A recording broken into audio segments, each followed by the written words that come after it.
जय हिंद मेरे प्यारे मित्रों, आप कैसे हैं? उम्मीद है कि आप सकुशल होंगे।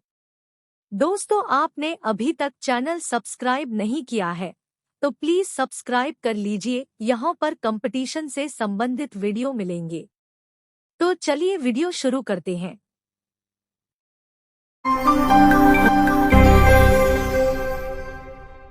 ये रहा पहला प्रश्न। नंद वंश के पश्चात मगध पर किस राजवंश ने शासन किया? ए. मौर्य, बी. कुषाण, सी. गुप्त, डी. शुंग। इस प्रश्न का सही जवाब है ए. मौर्य। स्पष्टीकरण। नंद राजवंश के अंतिम पुत्र द्वारा बाद मगध पर चंद्रगुप्त मौर्य द्वारा मौर्य वंश का शासन स्थापित हुआ। ये रहा दूसरा प्रश्न। किसने पाटलिपुत्र को पॉलिब्रोथा कहा? A. Strabo, B. Megasthenes, C. Plutarch, D. Arrian. इस प्रश्न का सही जवाब है बी. मेगास्थनीज। स्पष्टीकरण। पाटलिपुत्र को पोलिब्रोथा प्रसिद्ध यात्री मेगास्थनीज ने कहा था। मेगास्थनीज की प्रसिद्ध पुस्तक इंडिका है। मेगास्थनीज यूनान के राजदूत के रूप में चंद्रगुप्त मौर्य के दरबार में आया था। ये रहा तीसरा प्रश्न। कौटिल्य द्वारा रचित अर्थशास्त्र कितने अधिकरणों में विभाजित है? ए. 11, बी. 12, सी. 15, डी. 17। इस प्रश्न का सही जवाब है सी. 15। स्पष्टीकरण। कौटिल्य द्वारा लिखित अर्थशास्त्र में अधिकरणों के अनेक उपविभाग, 15 अधिकरण, 150 अध्याय, 180 उपविभाग तथा 6000 श्लोक हैं। ये रहा चौथा प्रश्न। किस वंश के शासकों ने क्षत्रप प्रणाली का प्रयोग किया? ए. गुप्तों ने, बी. ईरानियों ने, सी. शकों ने, डी. हिंदैवनों ने। इस प्रश्न का सही जवाब है सी. शकों ने। स्पष्टीकरण। शक वंश ने प्रशासन में सत्रपा प्रणाली की शुरुआत की। सात्राप प्रणाली ईरानी अचमेनिद और सेल्यूसिड प्रणालियों के समान थी। प्रणाली के तहत राज्य को प्रांतों में विभाजित किया गया था, जिनमें से प्रत्येक सैन्य गवर्नर महाक्षत्रप, महान क्षत्रप के अधीन था। निचले दर्जे के राज्यपालों को क्षत्रप कहा जाता था। ये रहा पांचवा प्रश्न। भारत में प्रथम बार सैनिक शासन व्यवहार में लाया गया? ए. ग्रीकों द्वारा, बी. पार्थियनों द्वारा, सी. मुगलों द्वारा, डी. शकों द्वारा। इस प्रश्न का सही जवाब है ए. ग्रीकों द्वारा। स्पष्टीकरण। भारत में प्रथम बार सैनिक शासन ग्रीकों, यूनानियों द्वारा व्यवहार में लाया गया था। भारत में प्रथम बार सैनिक शासन व्यवहार में लाए गए श्रेय सिकंदर को जाता है, जिसके द्वारा जीते गए प्रदेशों को अपने सैनिक अधिकारियों के अधीन रखा गया था। ये रहा छठवां प्रश्न। किस संग्रहालय में कुषाणकालीन मूर्तियों का संग्रह अधिक मात्रा में है? ए. मुंबई संग्रहालय, बी. दिल्ली संग्रहालय, सी. मथुरा संग्रहालय, डी. मद्रास संग्रहालय। इस प्रश्न का सही जवाब है सी. मथुरा संग्रहालय। स्पष्टीकरण। मथुरा संग्रहालय में कुषाण सम्राट कनिष्क प्रथम की लंबी कोट और बूट पहने, गदा और तलवार पकड़े मूर्ति। कोट के निचले हिस्से पर एक शिलालेख अंकित है। महान राजा, राजाओं का राजा, ईश्वर का पुत्र, कनिष्क। ये रहा सातवां प्रश्न। किसने उल्लेख किया है कि नंदों ने अपना कोष गंगा की धारा में छिपा रखा था? ए. मामूलनार, बी. नक्कीरर, सी. तिरुवल्लुवर, डी. इनमें से कोई नहीं।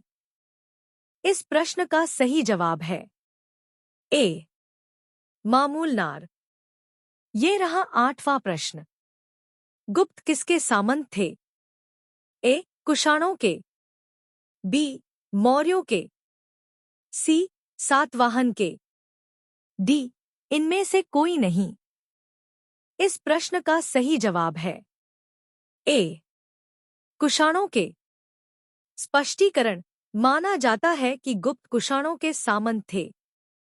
गुप्त साम्राज्य के मूल राज्य में उत्तर प्रदेश और बिहार शामिल थे और प्रयाग, यूपी, सत्ता का केंद्र था। गुप्त शासकों ने मध्य देश के उपजाऊ मैदानों पर अपना शासन स्थापित किया, जिसे अनुगंगा, मध्य गंगा की घाटी, साकेता, यूपी, अयोध्या, प्रयाग, यूपी, और मगध, ज्यादातर बिहार, के नाम से भी जाना जाता है। ये रहा 9वां प्रश्न। भारतीय राष्ट्रीय कांग्रेस की पहली बैठक किस शहर में हुई थी? ए. कलकत्ता, बी. इलाहाबाद, सी. अहमदाबाद, डी. बम्बई। इस प्रश्न का सही जवाब है डी. बम्बई। स्पष्टीकरण: भारतीय राष्ट्रीय कांग्रेस की स्थापना 72 प्रतिनिधियों की उपस्थिति के साथ 28 दिसंबर 1885 को बम्बई, मुंबई के गोकुल दास तेजपाल संस्कृत महाविद्यालय में हुई थी। ये रहा 10वां प्रश्न। निम्नलिखित कांग्रेसी नेताओं में से किसको भारत का महान वृद्ध व्यक्ति कहा जाता है? ए. बाल गंगाधर तिलक, बी. मदन मोहन मालवीय, सी. दादा भाई नौरोजी, डी. महात्मा गांधी। इस प्रश्न का सही जवाब है सी. दादा भाई नौरोजी। स्पष्टीकरण: दादा भाई नौरोजी ब्रिटिशकालीन भारत के एक पारसी बुद्धिजीवी, शिक्षाशास्त्री, कपास के व्यापारी तथा आरंभिक राजनैतिक एवं सामाजिक नेता थे। उन्हें भारत का वयोवृद्ध पुरुष कहा जाता है। ये रहा 11वां प्रश्न। किस गवर्नर जनरल के कार्यकाल के दौरान भारतीय राष्ट्रीय कांग्रेस बनी थी? A. Lord William Bentinck, B. Lord Curzon, C. Lord Dufferin, D. Lord Ripon.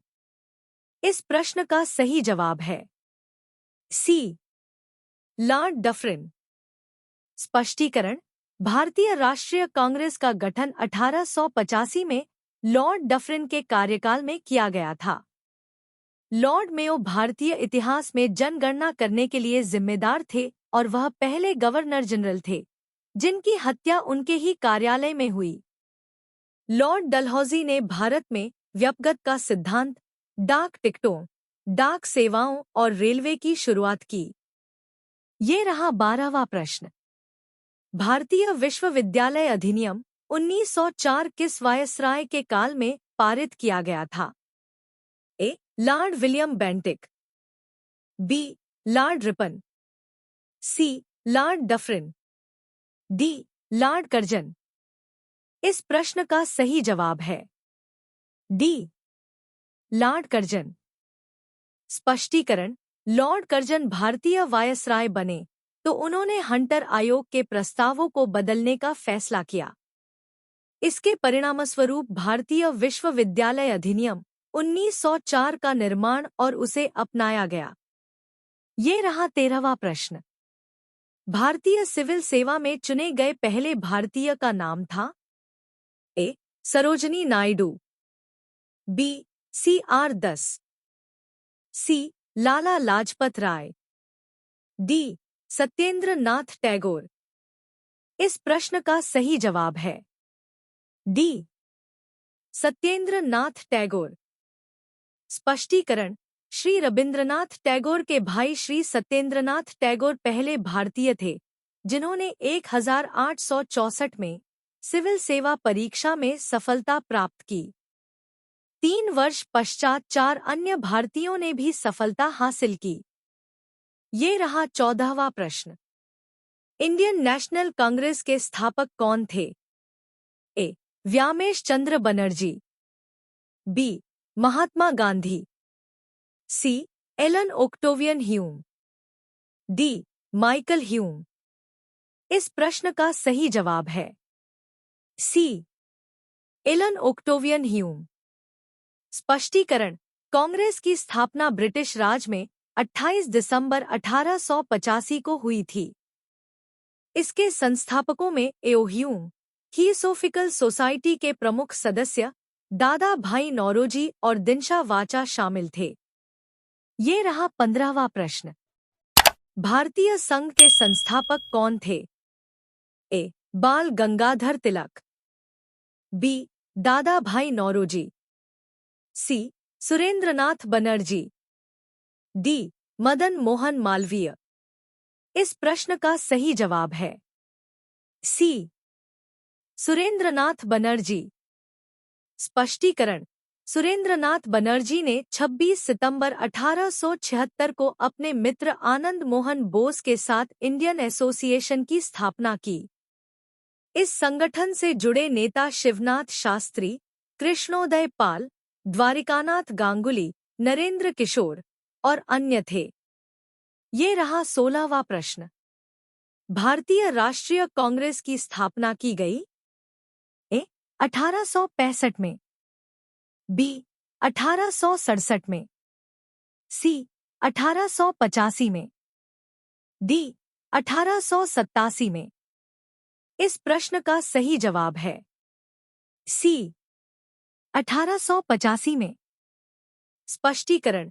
इसकी स्थापना 28 दिसंबर 1885 को 72 व्यक्तियों द्वारा हुई व इसकी स्थापना में एओ ह्यूम, एक सेवानिवृत्त ब्रिटिश अधिकारी, दादा भाई नौरोजी और दिनशा वाचा ने अहम भूमिका निभाई। ये रहा 17वां प्रश्न। वर्ष 1905 के बंगाल विभाजन के समय वायसराय कौन था? A. Lord Curzon, B. Lord Minto, C. Lord Hardinge, D. Lord Dufferin. इस प्रश्न का सही जवाब है ए. Lord Curzon. स्पष्टीकरण। 16 अक्टूबर 1905 को वायसराय लॉर्ड कर्जन ने बंगाल का विभाजन कर दिया था। अंग्रेजों ने बंगाल के विभाजन के लिए प्रशासनिक कारणों का हवाला दिया था। योजना यह थी कि आधुनिक बांग्लादेश और असम को पूर्वी बंगाल के रूप में अलग किया जाए और ढाका को नई राजधानी बनाया जाए। ये रहा 18वां प्रश्न। गदर पार्टी के एक प्रमुख नेता थे? ए.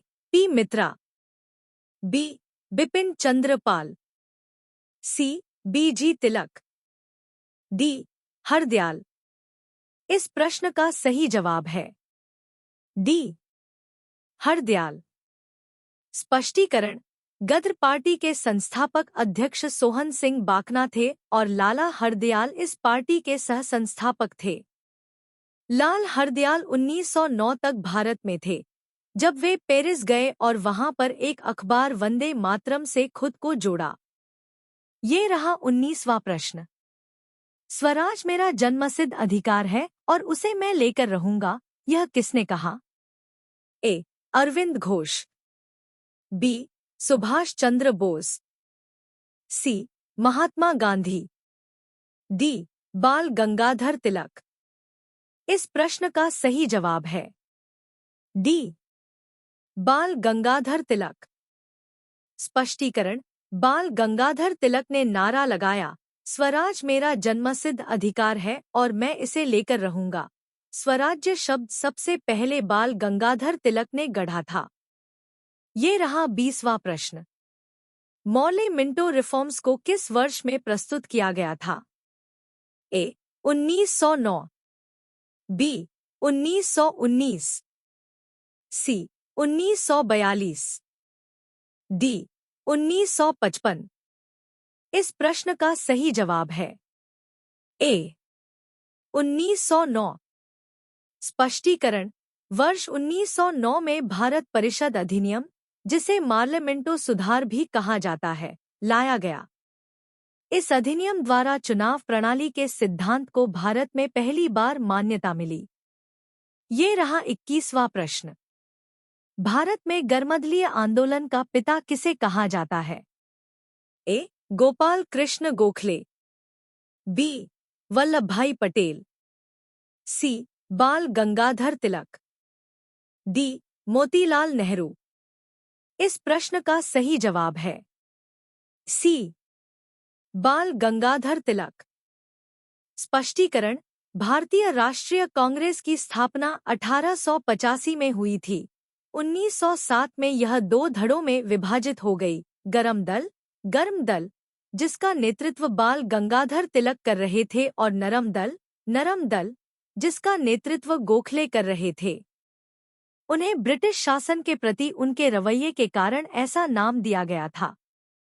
ये रहा 22वां प्रश्न। 1916 ई में मद्रास में होम रूल मूवमेंट के प्रवर्तक कौन थे? A. T. Prakasam, B. C. Rajagopalachari, C. Annie Besant, D.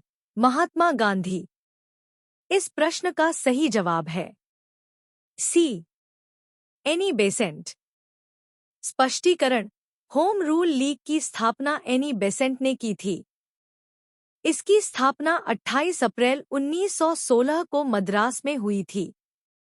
उन्होंने पूरे भारत में 200 से अधिक शाखाएं खोलीं। भारतीय होम रूल आंदोलन ब्रिटिश भारत में आयरिश होम रूल आंदोलन की तर्ज पर था। ये रहा 23वां प्रश्न। पंजाब केसरी का खिताब किसको दिया गया था? ए. भगत सिंह सरदार, बी. लाला लाजपत राय, सी. रणजीत सिंह, डी. बलदेव सिंह। इस प्रश्न का सही जवाब है बी, लाला लाजपत राय। स्पष्टीकरण, लाला लाजपत राय को पंजाब केसरी का उपाधि दिया गया। वह एक भारतीय स्वतंत्रता सेनानी थे जिन्होंने भारतीय स्वतंत्रता आंदोलन में एक प्रमुख भूमिका निभाई थी। ये रहा 24वां प्रश्न। महाराष्ट्र में गणपति उत्सव आरंभ करने का श्रेय किसको प्राप्त है? ए. वल्लभभाई पटेल, बी. बिपिन चंद्र पाल, सी. शिवजी, डी. बाल गंगाधर तिलक। इस प्रश्न का सही जवाब है डी, बाल गंगाधर तिलक। स्पष्टीकरण, गणपति उत्सव की शुरुआत 1893 में बाल गंगाधर तिलक ने की थी। उन्होंने 2 समाचार पत्र केसरी, मराठी में और मराठा, अंग्रेजी में शुरू किए थे। उन्होंने 1893 ईस्वी में गणपति महोत्सव और 1895 ईस्वी में शिवाजी महोत्सव का आयोजन किया था। ये रहा 25वां प्रश्न। बंगाल विभाजन के विरुद्ध विद्रोह का नेतृत्व किसने किया था? ए. सी. आर. दास ने, बी. सुभाष चंद्र बोस ने, सी. अरुण आसफ अली ने, डी. सुरेंद्रनाथ बनर्जी ने। इस प्रश्न का सही जवाब है डी, सुरेंद्रनाथ बनर्जी ने। स्पष्टीकरण, सुरेंद्रनाथ बनर्जी और कृष्ण कुमार मित्रा ने 1905 में बंगाल विभाजन के खिलाफ आंदोलन का नेतृत्व किया। बंगाल राज्य के विभाजन के निर्णय की घोषणा जुलाई 1905 में भारत के तत्कालीन वायसराय लॉर्ड कर्जन ने की थी। ये रहा 26वां प्रश्न। निष्क्रिय विरोध के सिद्धांत का प्रतिपादन किसने किया? ए. विपिन चंद्र पाल, बी. महात्मा गांधी, सी. अरविंद घोष, डी. बाल गंगाधर तिलक।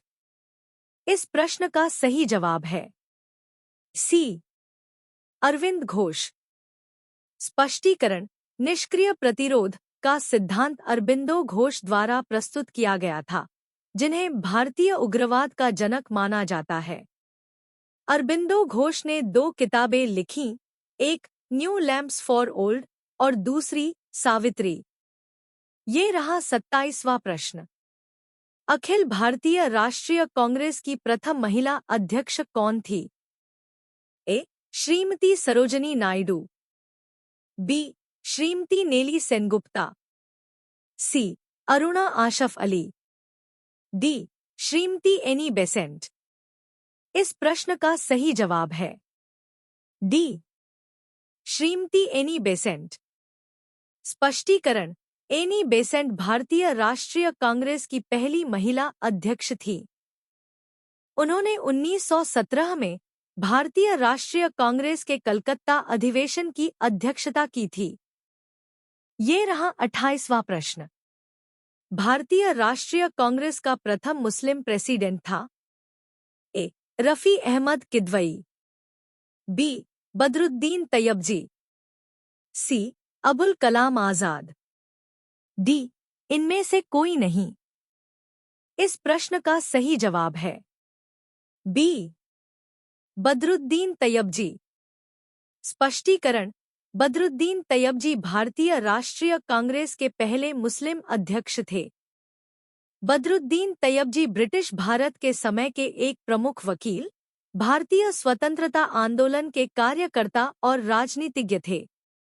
वह बॉम्बे उच्च न्यायालय के बैरिस्टर के रूप में अभ्यास करने वाले पहले भारतीय थे। ये रहा 29वां प्रश्न। जगदीशपुर के राजा थे? ए. नाना साहब, बी. कुंवर सिंह, सी. लक्ष्मीबाई, डी. तात्या टोपे।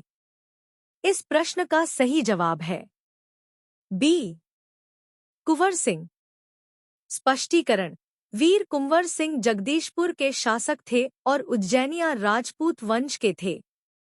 उन्होंने 1857 के भारतीय विद्रोह का नेतृत्व किया, मुख्य रूप से बिहार में। ये रहा 30वां प्रश्न। 1857 के विद्रोह का नेतृत्व बिहार में किसने किया? ए. खान बहादुर खां, बी. रानी रामकुआंरी, सी. कुंवर सिंह, डी. तात्या टोपे। इस प्रश्न का सही जवाब है सी. कुंवर सिंह। स्पष्टीकरण: कुंवर सिंह ने बिहार में 1857 के भारतीय विद्रोह का नेतृत्व किया था। जब उन्हें हथियार उठाने के लिए बुलाया गया, तब उनकी उम्र लगभग 80 वर्ष थी और उनका स्वास्थ्य खराब चल रहा था। ये रहा 31वां प्रश्न। गडकरी विद्रोह का केंद्र था? ए. बिहार शरीफ, बी. सिलहट, सी. सूरत, डी. कोल्हापुर। इस प्रश्न का सही जवाब है डी. कोल्हापुर। स्पष्टीकरण: गडकरी विद्रोह कोल्हापुर में हुआ था। यह ब्रिटिश शासन के विरुद्ध एक महत्वपूर्ण विद्रोह था। इस विद्रोह का नाम इसमें भाग लेने वाले लोगों के नाम पर रखा गया है, जिन्हें गडकरी के नाम से जाना जाता है, जो मुख्य रूप से मराठा सेना के सैनिक थे। ये रहा 32वां प्रश्न। रानी लक्ष्मीबाई का मूल नाम क्या था? ए. जयश्री, बी. अहल्या, सी. मणिकर्णिका, डी. इनमें से कोई नहीं। इस प्रश्न का सही जवाब है सी. मणिकर्णिका। स्पष्टीकरण: रानी लक्ष्मीबाई या रानी लक्ष्मीबाई का जन्म 19 नवंबर 1828 बनारस शहर में एक मराठी करहड़े ब्राह्मण परिवार में हुआ था। उनका नाम मणिकर्णिका तांबे रखा गया और उनका उपनाम मनु था। ये रहा 33वां प्रश्न। बिरसा मुंडा का कार्यक्षेत्र कौन सा था? ए. रांची, बी. अलीपुर, सी. बलिया, डी. चंपारण। इस प्रश्न का सही जवाब है ए. रांची। स्पष्टीकरण: बिरसा मुंडा का कार्यक्षेत्र मुख्य रूप से झारखंड राज्य में स्थित था। उन्होंने 1895 से 1900 तक झारखंड के आदिवासियों के अधिकारों के लिए आंदोलन किया। उनका कार्यक्षेत्र मुख्य रूप से रांची, खूंटी, तमाड़, सिंहभूम और संथाल परगना के क्षेत्रों में था। ये रहा 34वां प्रश्न। अखिल भारतीय किसान सभा सर्वप्रथम कहाँ आयोजित की गई? ए. मद्रास, बी. पटना, सी. लखनऊ, डी.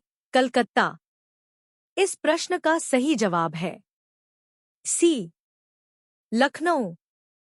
स्पष्टीकरण: 11 अप्रैल 1936 में भारतीय राष्ट्रीय कांग्रेस के लखनऊ सत्र में अखिल भारतीय किसान सभा के गठन के साथ ये सभी किसान संगठन इसमें समाहित हो गए। सहजानंद सरस्वती इसके प्रथम अध्यक्ष निर्वाचित हुए।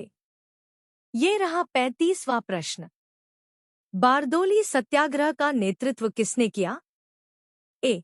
राजेंद्र प्रसाद ने, बी.